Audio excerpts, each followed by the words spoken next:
Ako po si Wendy B. Raso, nakatira dito sa Purok 6, Barangay Dumagmang, Labo, Camarines Norte. Ako po ay 33 years old, may asawa at 6 na anak. Ako po ay isang bookkeeper po ng Kalahi.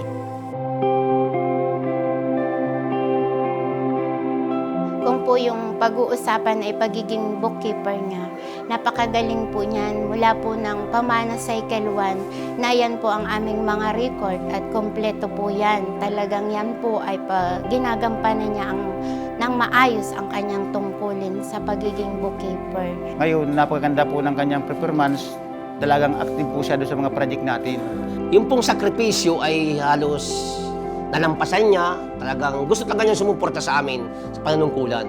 Sapagkat lahat ng project nito dumating, siya yung bookkeeper namin. At hanggang ngayon, kasalukuyan, siya pa rin.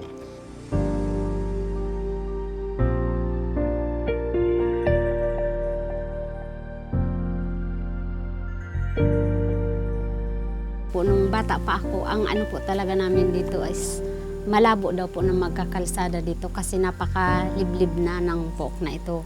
Naiwan na po kami ng panahon halos sa pakiramdam ko. Dahil ako po bata pa lamang dito na nagsimula. Kasi po ako dito ipinanganak.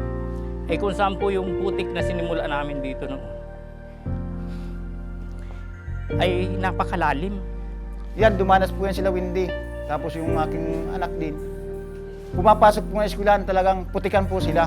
Mahirap, madulas, maputik, mahirap ang daan ng sasakyan. Dito nga po sa amin, yung pagdadala po ng mga yung bagahe, paninda, yung mga pangangailangan namin is napakahirap po talaga. Ang biyahe po ay halos inaabot po ng gabi sa hirap po ng daan. Meron po kaming yamang ginto at yamang pang-agrikultura.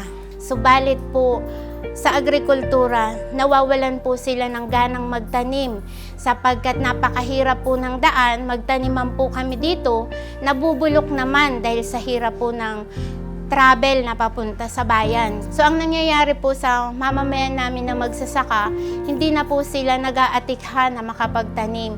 Doon na lang po sila sa minahan umaasa.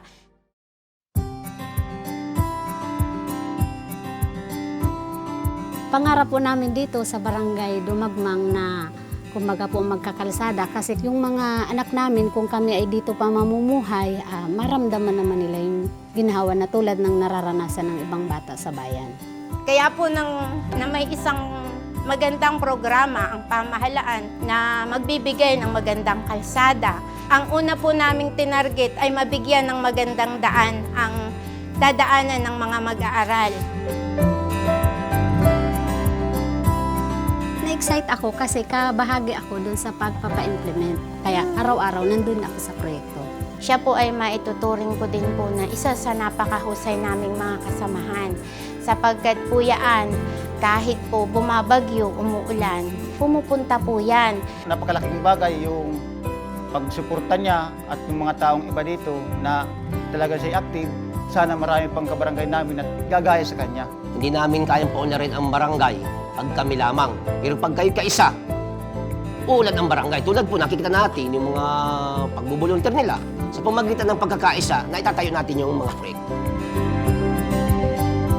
Magpapatuloy po ako ng pagiging volunteer para kumbaga yung pangarap namin ng mga bata pa kami is matupad yun. Hindi lang doon, hindi lang kaputol, kundi lahat ng kalsada para kumbaga yung mga anak namin hindi na magsusuot ng bota, hindi na maglalabit ng tsinelas, nakasapatos na silang papasok sa school. Nasimulan ko na, pinapangarap ko lang na mas maraming volunteer yung mag-active at masuportahan kami ng mga kabarangay rin namin at ng council. Full support lang po.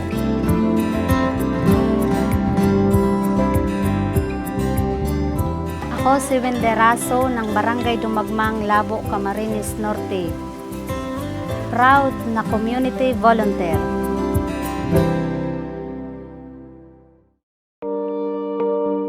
Ako tabi, si Edwin Pruto, taga Barangay Patag, Rosing, Sorsogon.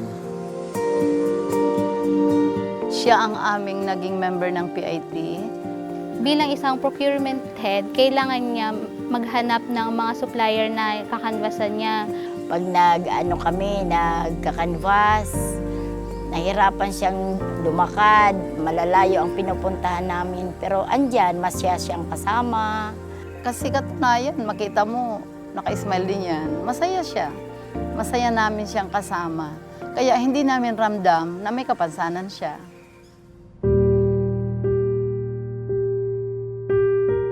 Aram ko man po na si Edwin Proto, isang PWD, na talagang aktibo po siya sa pagka-volunteer niya.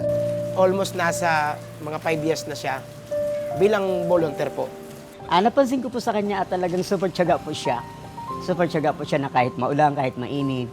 Andyan po talaga yung support niya, and then andyan po talaga ang presence niya. Hindi siya nagdadalawang isip na baka sabihin niya, wala naman itong bayad, bakit ba naman ako magtatrabaho? Pero andun pa rin siya. Talagang yung tiyaga, makikita mo po sa kanya at yung willingness niyang makatulong sa barangay. Hindi naman niya tinitingnan yung kapasanan niya eh. Ang tinitingnan niya na may magagawa siya para sa kanyang pamilya, para sa kanyang community. Simulat sa pool, simula nang magkaisip ako, talagang mahirap humanap ng tubig. Talagang nahirapan po ang mga constituents sa Barangay Patag. Talagang nagsakripisyo po sila mag-i-give. Nakikiigib kami doon sa San Roque at kung saan-saan pang ibang lugar. Ilang taon na kaming nagtitiis ng tubig. Hindi lang 10, hindi lang 15. Ang tagal na talaga. Umigib ng maaga, gumising para lang makapaligo. Pero sa ngayon, nung magawa namin yung project namin, lahat kaming masaya para nagsiselebrate kami na na-achieve namin yung dapat naming makuha. Nakuha namin talaga.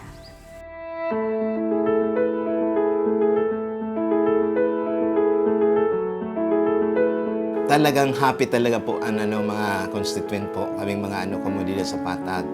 Dahil po sa 30 years siguro, 30 years ago, talagang nakaginhawa po kami sa pag-abot ka na project water system. Talagang nakakatawang tingnan na yung mga bata, sumisigaw, parang nagsha-shower sila. Kaya nga po sa ngayon, makita mo talaga, lahat kami halos natutuwa dahil andyan na lang yung tubig sa harap ng bahay namin. Expected na muna. Obligasyon namin to, dapat gampanan kasi para man lang to sa amin kami man lang ang magkikinabang sa barangay.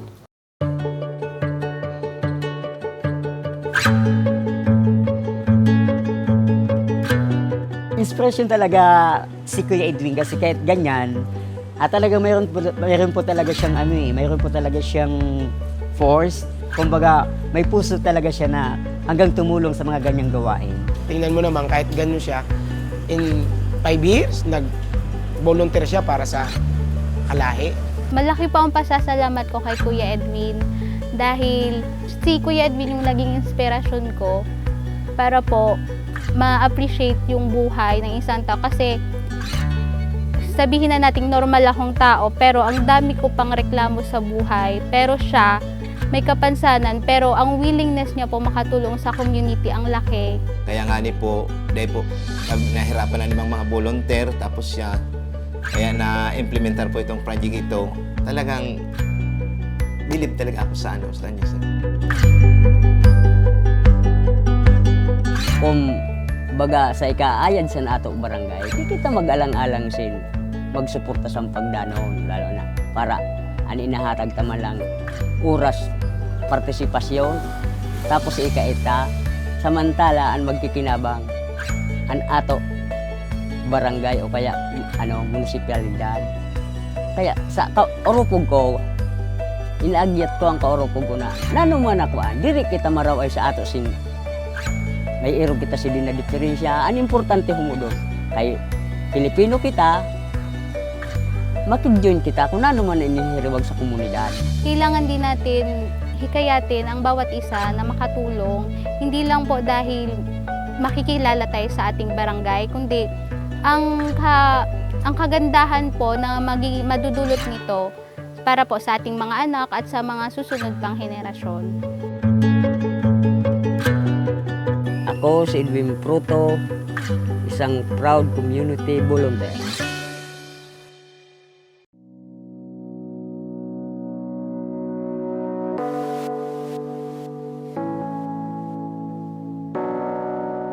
Ako po si Marites Oquino, taga San Isidro Iraya, Malilipot, Albay. 43 years old, may 5 po akong aking lalaki. Saro po akong community volunteer.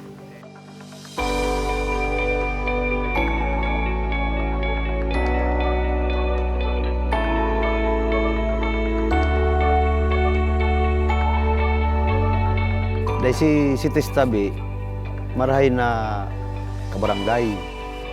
Asin, dakulo siya natatabangan. Asin, may siya naghahanap buhay kan sa iyang bilog na pamilya. May aki po siya na 5. So, solo lang po siyang binubuhay. Yun nga sa pamamagitan ng pagtatrabaho niya as a single parent.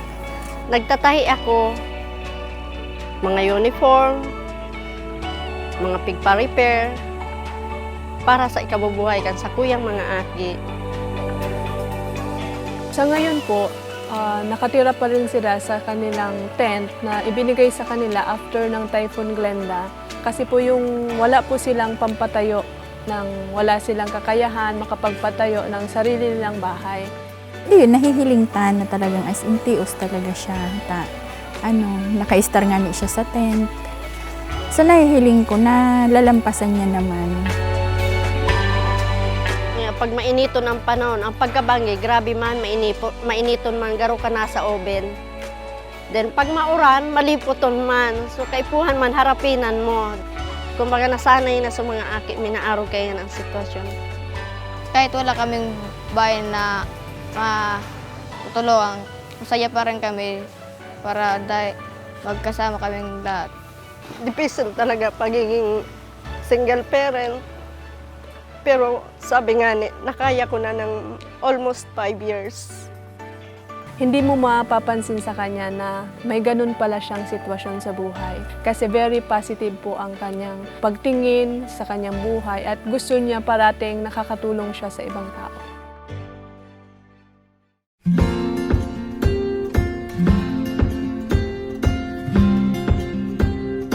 Ang masasabi ko lang kites, dakulawon ang kaugmaan kang bilog na barangay. Pero dahil maski nga sabi nga kana daw ko dyan, single parent siya, natataon niya ki oras ang proyekto kang kalahi. Ang ginawa po namin ngayon na year na ito, ang pagpapatayo ng school buildings ng elementary and high school.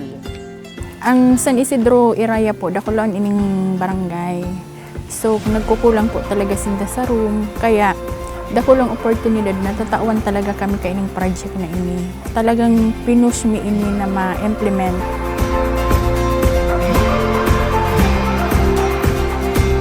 Bilang volunteer, mahirap din kasi po diyan mo mararanasan ang lahat.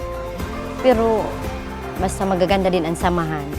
Hindi mo mararanasan kung gaano kahirap. Proud po ako na gayon ang koordinasyon sa Lambang Saro.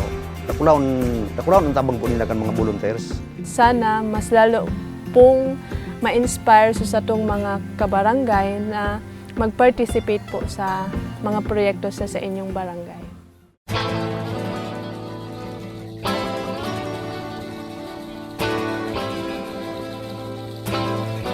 Dakulan tabang sa kuya ang pagiging volunteer.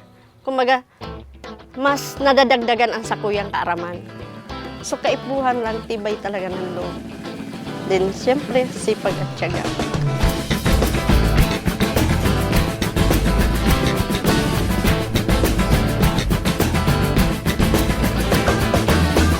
Kabayanihan, kabayanihan,